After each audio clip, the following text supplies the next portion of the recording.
नमस्कार, मी पंजाब डक. आज शेतकऱ्याचे फोन आले की या मे मध्ये म्हणजे अवकाळी पाऊस येणार आहे का. तर त्यांचं म्हणणं आलं की आमच्याकडे ऊस आहे ना, ऊस उन्हामुळे खूप सुकत आहे, तर पाऊस येईल का. तर राज्यातल्या सर्व शेतकऱ्याला सांगू इच्छितो की ज्यांच्याकडे ऊस शेती आहे म्हणून की मे महिन्यामध्ये एक मात्र 13-14 मेच्या दरम्यान एक अवकाळी पाऊस येणार आहे, म्हणून हा अंदाज राज्यातल्या सर्व शेतकऱ्यांनी लक्षात द्यायचा. मग सांगायचं झालं तर 12 मेला तसं तर ती यवतमाळ, नागपूर, चंद्रपूरकडे ते पाऊस सुरू होईल, पण 13-14 मेच्या दरम्यान मात्र राज्यात ठिकठिकाणी चांगला पाऊस पडणार आहे, म्हणून हा अंदाज राज्यातल्या सर्व शेतकऱ्यांनी लक्षात घ्यायचा. मग सांगायचं झालं तर पूर्व विदर्भ, पश्चिम विदर्भ, दक्षिण महाराष्ट्र, उत्तर महाराष्ट्र, कोकणपट्टी, खानदेश आणि मराठवाडा सगळीकडं काय होईल, 12, 13, 14, 15च्या दरम्यान तो पाऊस वेगवेगळ्या भागात पडत जाईल आणि शेतकऱ्याच्या ऊसाला जीवदान ठरणार आहे, म्हणून हा अंदाज लक्षात घ्यायचा. आणि राज्यातल्या सर्व शेतकऱ्याला सांगू इच्छितो की आता पाऊस जवळ आलेला आहे, तर तुम्ही काय करा, सर्वप्रथम बियाणे अगोदर आणण्याच्या अगोदर तुम्ही काय करा, आधी आपले शेतीची कामे करून घ्या. कारण की तुम्हाला एक सांगू इच्छितो, आता जवळपास 38 दिवसात पाऊस राहिला आहे, म्हणून तुम्ही शेतकऱ्यांनी शेतीचे कामे करून घ्या. त्याच्यानंतर राज्यातल्या सर्व शेतकऱ्याला आणखीन एक सांगू इच्छितो की तर हा जो अवकाळी पाऊस पडणार आहे, काही काही ठिकाणी जोरात पडणार आहे, काही ठिकाणी वारं सुटलं आणि काही ठिकाणी निरंक देखील राहील, म्हणून हा अंदाज ह्या राज्यातल्या शेतकऱ्यांनी लक्षात घ्यायचा. त्याच्यानंतर यावर्षी तुम्हाला सांगू इच्छितो, जूनमध्ये म्हणजे जूनच्या शेतकऱ्याची पेरणी कशी होणार आहे. शेतकऱ्याची पेरणी 3 टप्प्यात होणार आहे. एक पहिला टप्पा होणार आहे 7-8 जूनच्या दरम्यान, एकदा पाऊस येणार आहे, त्या टायमाला कापसाच्या शेतकऱ्याच्या लागवडी होत्या काही भागातल्या. त्याच्यानंतर दुसरा टप्पा होईल 15, 16, 17 दरम्यान जूनमध्ये पाऊस येईल, त्याच्यात काही भागातल्या.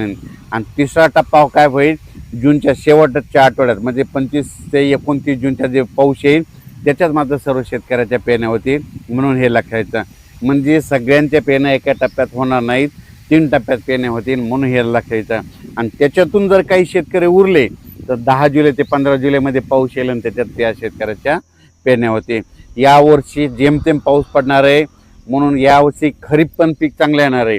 आणि यावर्षी परतीचा पाऊस जास्त पडणार आहे. परतीचामध्ये सप्टेंबर ऑक्टोबरला खूप पाऊस पडणार आहे, त्याच्यामुळे रब्बी देखील चांगलं येणार आहे. म्हणजे हे जे साल आहे हे शेतकऱ्यासाठी खूप चांगलं साल आहे. म्हणजे खरीप पण चांगलं येणार आहे आणि रब्बी येणार आहे. खरीप कशामुळे चांगलं येणार आहे, जेमतेम पाऊस आहे, पिकाला लागल तसा पाऊस असल्यामुळे खरीप चांगला होतो. आणि रब्बी कशामुळे चांगला येणार आहे, ज्यावेळेस पाऊस परतायला सुरुवात होते, मग नेमकं काढणीच्या वेळेस त्यावेळेस ते रब्बीचा म्हणजे पाऊस पडणार आहे, परतीचा पाऊस, त्याच्यामुळे रब्बी चांगली येणार आहे. म्हणून शेतकऱ्यासाठी 2026 मालामाल करणारं साल आहे. राज्यात उष्णतेबाबतीत सांगू इच्छितो की राज्यात तुम्हाला सांगू इच्छितो की उष्णता जवळपास 12 तारखेपर्यंत 12 मेपर्यंत राज्यात उष्णता राहणार आहे. पण त्याच्या मदत काय होणार आहे, अधूनमधून म्हणजे ढगाळ वातावरण राहणार आहे. ढगाळ वातावरण राहण्यामुळे काय होतं, थोडी उष्णता कमी होईल पण मात्र गरमी वाढणार आहे. म्हणून सर्व शेतकऱ्याला सांगू इच्छितो की आपल्या पशुधनाची, पाळीव प्राण्याची, स्वतःची, लहान मुलाची, वयोवृद्धाची काळजी घ्या. शक्यतो 12 ते 4च्या दरम्यान फिरूच नका, घराच्या सावलीलाच राहा, निवाऱ्याखाली आराम करा. कारण की उन्हामध्ये फिरू नका, कारण की उष्माघात होऊ शकतो. म्हणून हे सर्वप्रथम शेतकऱ्यांनी लक्षात घ्यायचं. त्याच्यानंतर आणखीन एक नांदेड जिल्ह्याच्या पलीकडं नायगाव जो तालुका आहे, नरसी, बिलोली, आदिलाबाद, धर्माबाद, त्याच्यानंतर इकडे कंधार, लोहा, त्या शेतकऱ्याला सांगू इच्छितो की तुमच्याकडं जर हळद असेल तर तुम्ही काय करा, 8 आणि 9 तारखेला मात्र तुमच्या इकडं काय होणार आहे, तेलंगणात पाऊस पडणार आहे.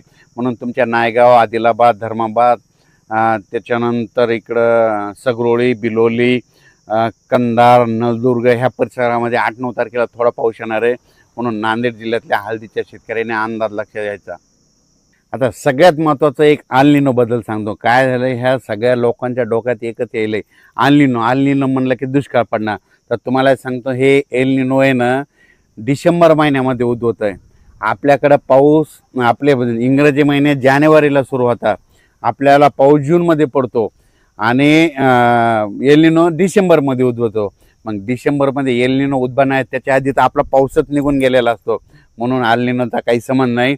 जर तुम्हाला एक आजची सुद्धा परिस्थिती सांगतो, आज आपल्या इकडं आता 44 तापमान आहे आणि तुम्ही काय करा, दक्षिण अमेरिकेमध्ये जे पेरू देश आहे तिथलं वाटल्यास तापमान बघा, त्या लिमाचं बघा, पेरूचं बघा, त्याच्यानंतर क्योटोचं बघा. तिथं आता कंप्लीट आता तिथं थंडी आहे, म्हणजे थंडी असल्यामुळे तिथं